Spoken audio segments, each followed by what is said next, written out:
Welcome to this week's edition of What Matters right here on TRAXXfm. It is calling you live in the studios of TRAXXfm in Angkasa Puri, Kuala Lumpur for the segment, the weekly segment that brings you a topic on consumerism and importantly, what affects you and I both. And in today's context, as Malaysians living in Malaysia, right? We're talking about protecting the central forest spine. And here I have with me the president himself of the Malaysian Nature Society, Professor Dr. Ahmad Ismail, basically shows up and graces us in the studios after about a couple of years' time. It's good to see you, Prof. Thank you. Thank you for coming in. Thank you for inviting me. Nice to see you after, of course, the ups and downs that we've experienced in the past almost 2 years. Yeah, almost 2 years. That's right. And I think it's given us an opportunity as well. I remember in the early months of the pandemic last year, where I think I last spoke to you was about that time, or maybe right before that. We spoke about how, like the fact that we had to be confined, right, to our homes and everything really also made us more observant. And even to, say, species of birds, which actually are local, but we never really pay attention to until we had time to actually do that, yeah? So I think from that perspective, it's been a bit of a blessing as well, even though overall from the economy, from the health perspective, it's been a big challenge to us all, yeah? So it's good to have you here again. And today we're focusing on something that I think we hopefully are able to cherish better, and that's actually on nature, the environment, and for us, I guess particularly for Peninsula Malaysia, the central forest spine, which is basically a treasure trove of biodiversity. Overall, of course, it makes us on top of what we have in East Malaysia, one of the most biodiverse countries in the world. But the central forest spine of Peninsula Malaysia is home to endangered species. The Malayan tiger comes to mind, and also all sorts of flora and fauna. The forest as well does its job in regulating, stabilizing our temperature, the climate overall, and also providing clean air and water, very important functions. Unfortunately, we tend to take that for granted sometimes. But with the conclusion and the tabling recently of Budget 2022, right, I do want to tap your brain on this and what you feel in terms of the allocations and the budget for environment, also biodiversity issues. What's your reaction? Well, lately, thank you, Koyu. You highlight the right issue at the right time. In September, we talk. IUCN have a big gathering to discuss about the issues on biodiversity. Then follow through with CBD in Kunming, China, right? Also talking about biodiversity. And recently, COP26 in Glasgow, we were talking about climate change, which is also related to biodiversity. And Malaysia is top 12 mega biodiversity in the world. And the whole Malaysian should know this. I think we should appreciate what we have, and we should respect it. And then we together keep this biodiversity forever. This is what government initiative. If you look through the history since 1972, we have a Stockholm, then we go through the Rio Summit, and then continue until last since September. I mentioned to IUCN meeting, CBD, and COP26. We are talking about this. When you touch about central forest spine, this is an old story that government already concerned about this, and then they want to link the fragmented forest from Nakawan in the Perlis down to Bintang, and then Belum Temenggong go down south to Taman Negara and Tasik Chini area, the wetland, and then the Andarompin. So this is something that government plan, the landscape approach. Actually, in Malaysia, we have Central Forest Spine and HOB, Hearts of Borneo.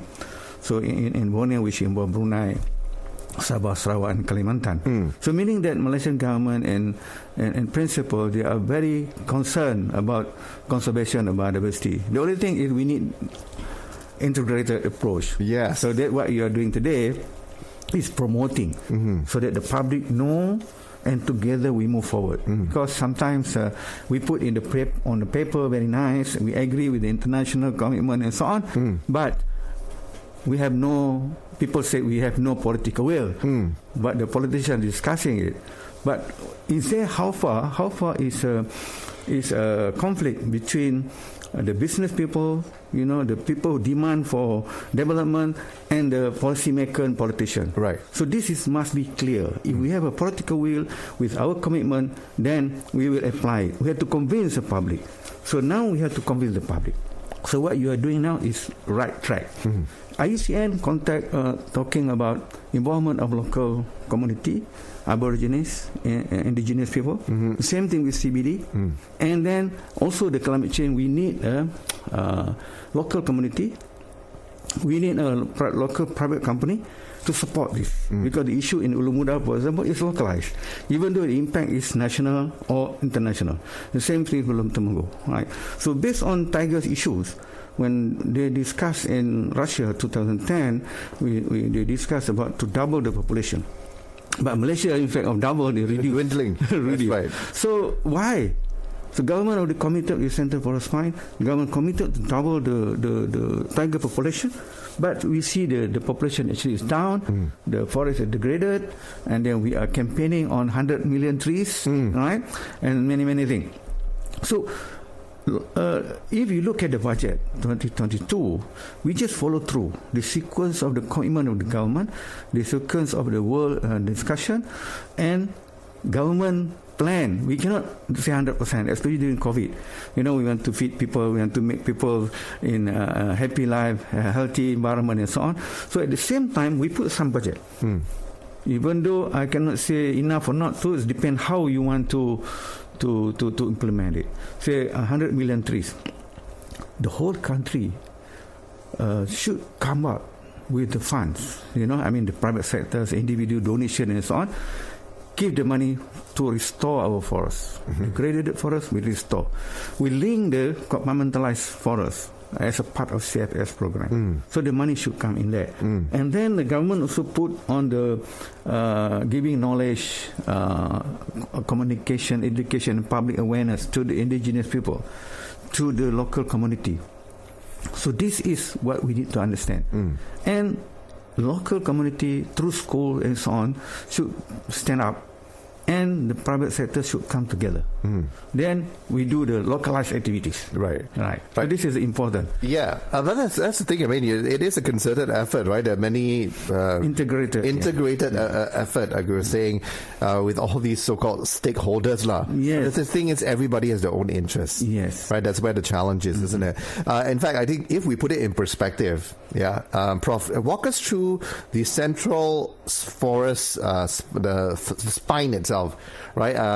What is it? What does it consist of? I know it's challenging to put it in a nutshell, but for us to better understand, and also importantly, why is it important?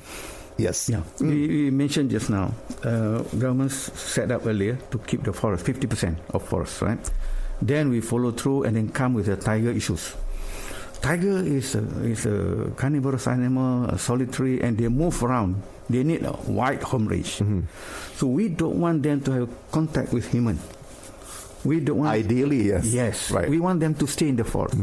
So if we have contact with human, of course we have a conflicts, with our animals, goats and cows and so on. We have disease problem. We have many other things. Right? So we want to put them in the forest. Now we need them to live in enough space of the forest. So we gather this so they can walk around. So all the compartmentalized forests need to be linked. So in order to do this, number one, after federal government agreed this or plan to do this landscape, state government must respond. Because in Malaysia, state government is very important because they own the land, they own the forest, they own the natural resources. So how they want to sacrifice their area, they want to develop or improve or restore the area so that the forest can be linked. Another one is, long time ago, sometime maybe we don't think this way, we develop our plantation. So this plantation, they break the link between this. So this company also have to sacrifice, to develop or reforest the area and link the forest. And when the road passing the reserve forest, for example, they cut the forest into two islands. So we need to link them. Of course, like in certain areas in Sungai and other places, the government developed the viaduct so that the animal can cross. But is it enough? Yeah. So we need to look into it, because the animal, they don't read the map, right? They move according to their what they want, and then their old routes. Sometimes they go every 1-2 years, come back. Depend on what side of animal. Yeah. So this is the thing that we need to understand. We don't have enough research to tell this, to advise this, that we need to encourage. Yeah. So what we are talking today, we are introducing this or reminding this to many multi stakeholders. So everybody should come in. How to understand about CFS, and how to help the government policy. The politician at the local or states level must look into this and support. All right. So this is the thing that we need to do now. Okay. Right. Well said there, right? Put us into context here, right? You spoke of research. So share with us the uniqueness of the Peninsular Malaysian green lung from the MNS observation, research, and also findings, right? And also, what would happen really if we put pressure on biodiversity in exchange for faster development? So this is a very good question, because this morning people asked me, the tree in the forest, one day they will die. Why don't we cut the old tree? I said, yes, you can cut if you like, right? How much money you put in to cut one tree? All right, how much money you got? And how much money you will spend to rescue or to solve the problem after the event? Right, that's number one. Number two, in terms of ecology, tree dies older and dies, and it's a common issue. It's a cycle. Part of the cycle, part of the system. That's right. So we must keep the system right, so that we can get the benefit of the water, the clean air you mentioned just now, right? The climate change and all those benefits. We can carry it. So now, understanding of ecology is very important. To understand this, now people are talking about evidence, database. So now you have to do research. You have to tell people how much water this forest can keep, how much water will release, how long, right? And what effect to the people if you cut the forest.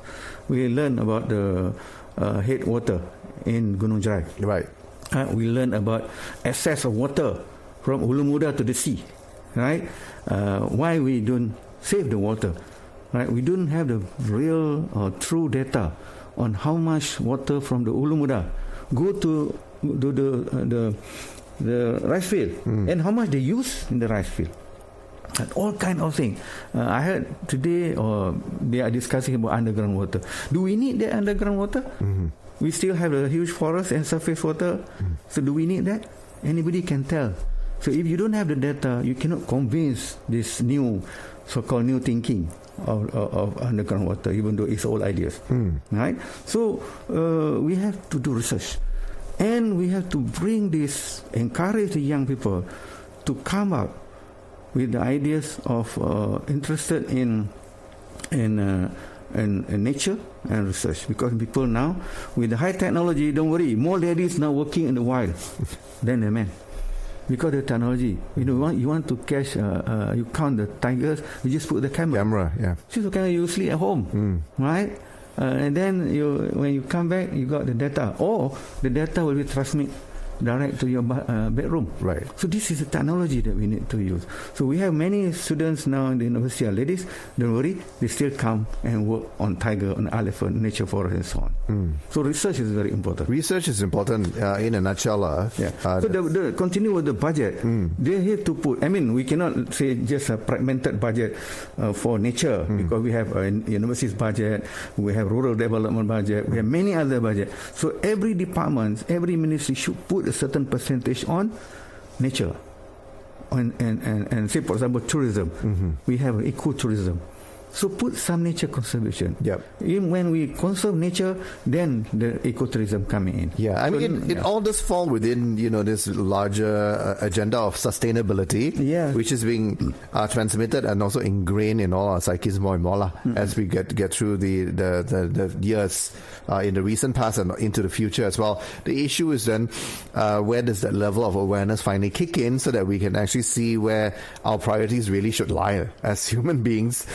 as a country and even as a nature. We all talk about Mother Nature, the environment, and all that, and sometimes we preach more than we actually inculcate the good practices ourselves. That's where it's a personal thing, when it comes to that. Yeah. But speaking of biodiversity overall, do you feel that it's clearly understood in Malaysia the importance of it? Because, for example, for Budget 2022, Prof, I mean, there are some parties who actually do feel that some of the initiatives largely have good intentions behind them, but a couple of them, including, for example, the suggestion of captive breeding of tigers, for example, because you made a great point just now. They should be left alone in the jungles. Yeah. It's jumping the gun ahead, almost like we're giving up on the environment perspective and what we can do, and now we're going to find an alternative way of saving the situation, such as, like you said, with underground water. Right? So how do we actually address that issue as Malaysians? Yeah. Sometimes this Malay proverb, guru di langit, air dicurahkan. So this is the thing. We have top mega biodiversity in the world. We should understand that first. If we have tiger, rare tiger, special tiger, we should understand and should keep it. Where we dream of having a tiger in the zoo and breeding them and put in the frozen them, and then we can do this, we can do that. But what we have now, we should keep first. Don't go something that we don't know how far we can get. Right. So, for example, we lost our rhino. Right. So now we can dream how far we want to dream. But when we have the habitat for rhino, we don't keep it. We don't take care of it. We don't teach people. We don't groom a new young generation to do research. Now, this is the thing. We have to teach from kindergarten right to the politician. Let them synchronize understanding. Sebelum Temanggung is the best place. State government has done good job. I mean, on the state park, belum state park, the Perak State Park. They have done a good job now. How many people monitoring, not monitoring they are doing job or not, monitoring to support them in order the tiger should be there. And say, for example, anti-poaching. Who going to be there? If they are a staff working 8 hours a day, who going to do it's another balance 22 hours? So see, this is the thing that we need to bring people. We have to have overlapping time, not 8 hours and break 8 hours. Right. So we have to have, and in between that, the local community. That's what government put, local community and indigenous people, and the world also discuss the same thing. The government put the budget, and then we have to implement it. So in this case, maybe I mentioned to you about tourism. I mentioned to you about rural development. They can chip in. Yeah. Because the same people they are focusing. Yes. If you talk about poverty, through activities they can encourage or increase their income. Right? So this kind of thing should be integrated. Different segments, but they all should share the same agenda. Yeah. In this case, of course, so the conservation of the local leaders, say for example, the local leader, Majid Daerah, Pejabat Daerah, whatever, they must have this in the picture. And they call everybody, say this is our focus today, and then what is your contribution? Do you feel that at the moment with our forests, and compare it to, of course, what's being destroyed, right, or harvested, depending on how we look at it and which area of work, right, that's been done, would it be enough to sustain the tiger population and to reverse, in your opinion, if we have the long, like Central Forest Mine, maybe enough. But the problem is we already have fragmented, right, encroachment. Some private land, for example, that without the government control. Right. That's why we need to create a new law. We have to relook at the law, how to protect this forest. If the forest is belong to person, and then what they should do, should maintain this kind of thing. So I can say enough area, but if poaching is increasing, right, disturbance of the tiger is increasing, conflict is increasing. If you have say for example, Orang Asli, for example, we want to help them, we give them cattle. in the forest. So of course the tiger will come. So why should we give cattle? We give other things. So this is the thing, that conflict of implementing, right, or supporting the economy of local people. Right. Why don't we change into the ecotourism? Right, the lack of integration, not the overall integration, like you were saying. Yeah. Okay, good point. Let's take a very short breaker. We're going to be back in under 30 seconds right here on today's What Matters, so stay tuned.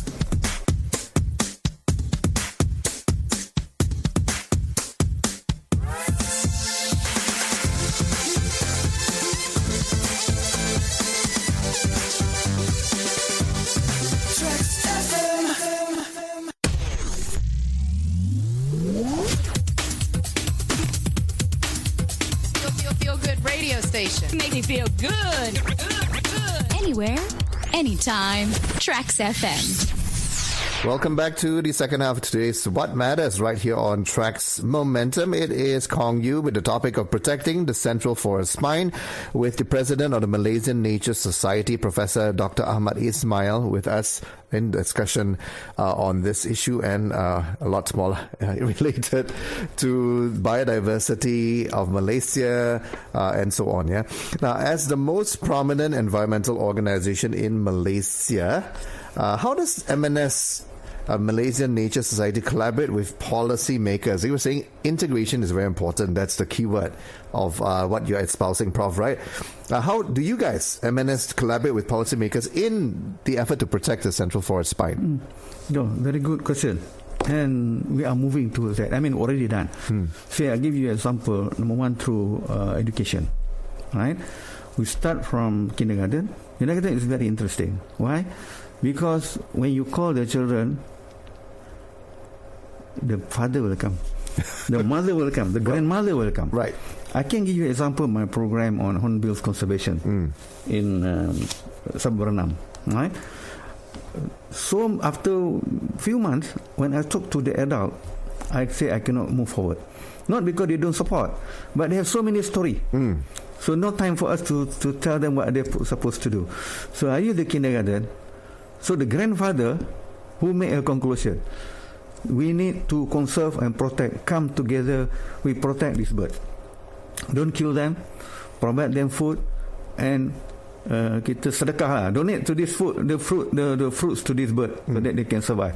When the grandfather said, the father said, the mother said, same thing, and the children draw a very nice birds. So this is an example. And then we go to school. We have nearly 500 schools in Malaysia to support us. 500 is a small number. But if you look at one school have 1,000. Plus mother and father, we got 1.5 million.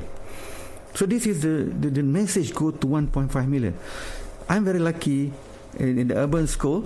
There are parents who are in business, the parents who are in administration, the parents who are involved in politics. So all of them responding positive. Okay. Yes, we need. How to educate? Oh, we go to the zoo, educate the student. They give money, then we go to the zoo. So I want all people like that. So not just a small occasion. Because I'm busy, you don't give it to me, you give it to the organization. The organization have many people to organize. If you give it to me, I have only one person. So this is how MNS is moving. And for example, now I'm campaigning 1 million, one ringgit for 1 million. I just want to see how Malaysians support this idea. They said to me, why 1 ringgit? Why 1 ringgit? You know, I want to press the button, cost 5 ringgit.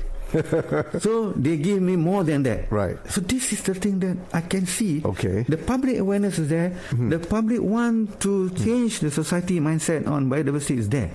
Conservation is there. Right? So now the politician also mentioned in the budget. They discuss in parliament. So meaning it's a conflict. How to make things moving.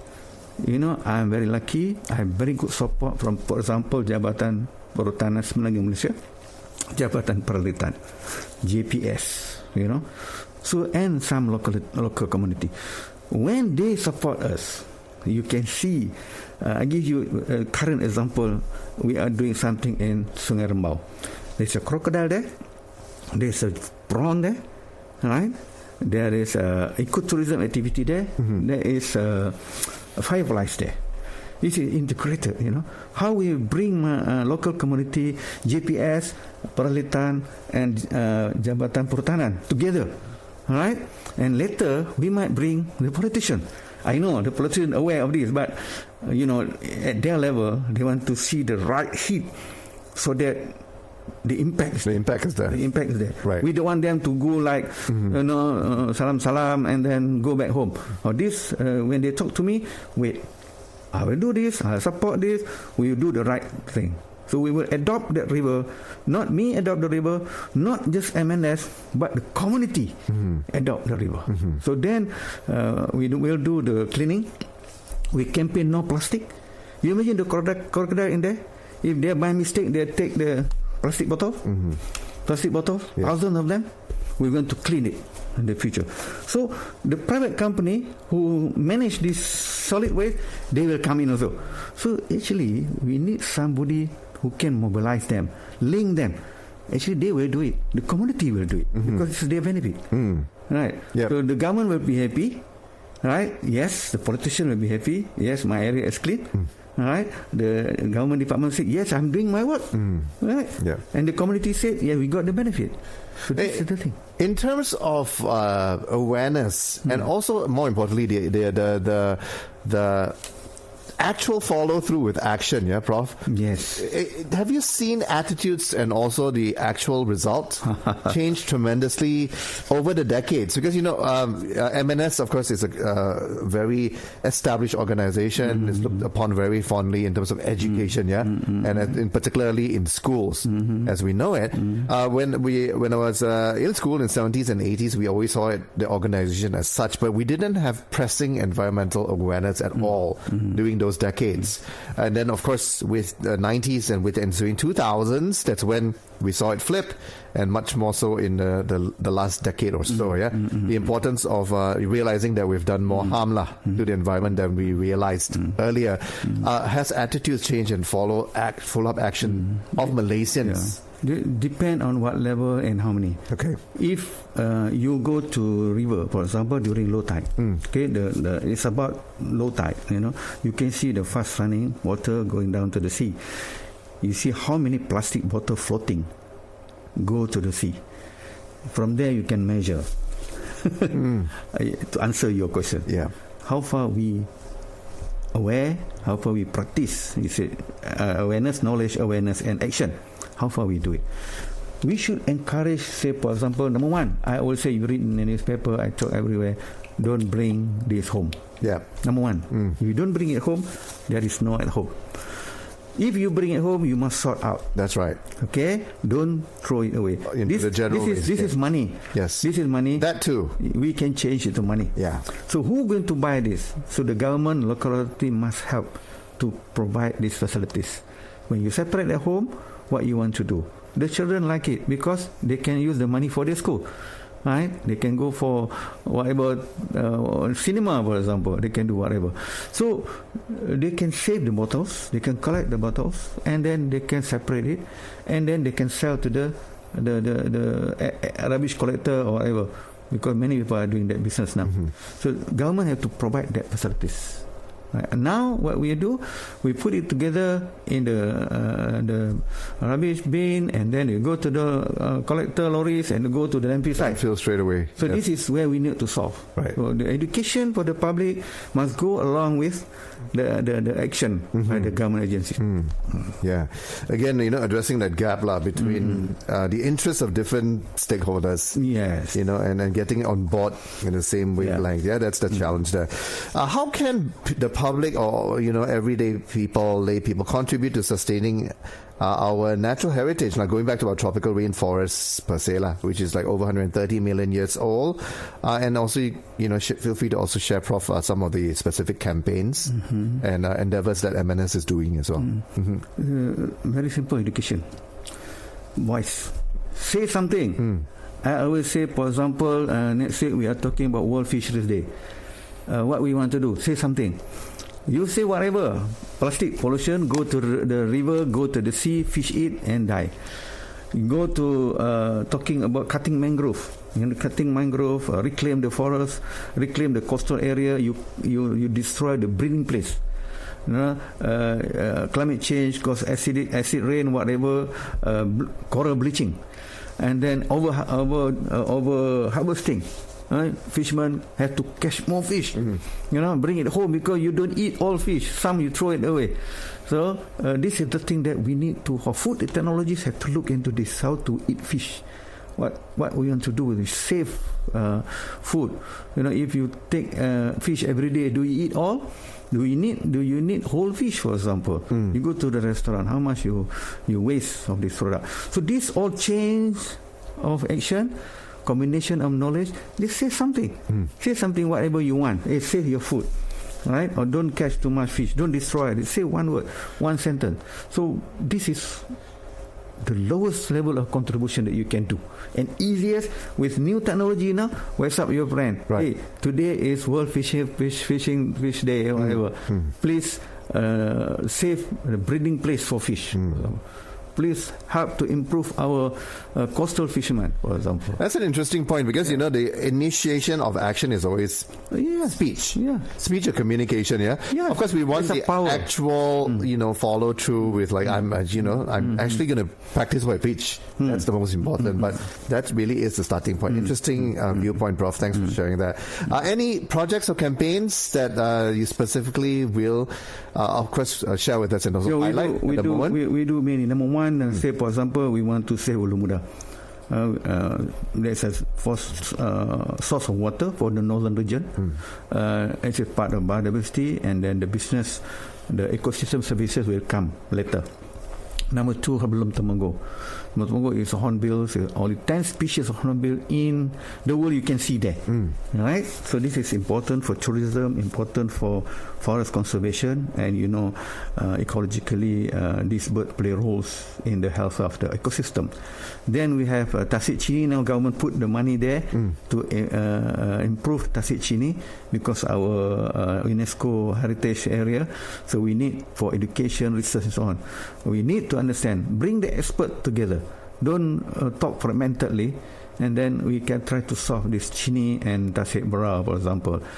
Same thing with we are promoting also Panti in the south of Johor, which thank you very much, the states Sultan especially, they are very concerned on this education and research at that Panti area. So this already in the discussion, and then support the state government, support from the palace, make things happen. So as you asked the question just now, the involvement of people in Malaysia, not just from the kindergarten and schools, but from government officer, the politician, and the palace. So this is something that MNS is doing to conserve, to protect and manage the biodiversity in Malaysia. So I need support, and thanks for time today. It's a very good mood to discuss. And then, you're welcome, Prof. And then I think your message will go around, and Malaysian will support this. Yeah, and I like that. Professor, thanks for putting it in perspective. You just have to start with saying something. Yeah. Right, in terms of what you will do and what you feel should be done in terms of preservation, conservation. Few more lines. Yep. I propose to the universities, because university, mature student, when they go out, they will practice. Every course, just take 1 or 2 hours at the end of the semester to conclude how your course today can contribute to nature or conserve, manage, protect top mega biodiversity country. So this is the thing that they can relate. We don't want to say, come join MNS to support this conservation, or I'm not from science student, I'm not from biology, I'm not from environment. You are in business, should think more. Now people are talking about facts, forest, agriculture, commodity and trade. That is business. Yep. Right? So the business people should come forward to save the biodiversity. Great point, Prof. Last but not least, how can people get in touch with MNS? Oh, easy. www.mns.my. If you are lazy, mns.my. Yeah. You will get it. On Facebook as well? Yes. From there, you can go everywhere. You can see our activities. You can become a member. You can donate, whatever. Because we are member-based society. Right? And support by the corporate. Support by business people. So thanks to them, become our partner to make our biodiversity protected, managed and conserved. Great stuff, right? Thank you so much, Thank you. Prof. Thank you very much. Always a pleasure talking to you. Yeah. And of course, picking your brains and sharing your wisdom and experience with all of us when it comes to all of these related issues. Yeah, we appreciate it. Wrapping up the session with my special guest today, Professor Dr. Ahmad Ismail, President of the Malaysian Nature Society, on What Matters, and wrapping up the half-morning session as well. Back after the noon quick news updates with more headed your way right here on TRAXX Momentum. So stay tuned. Good morning.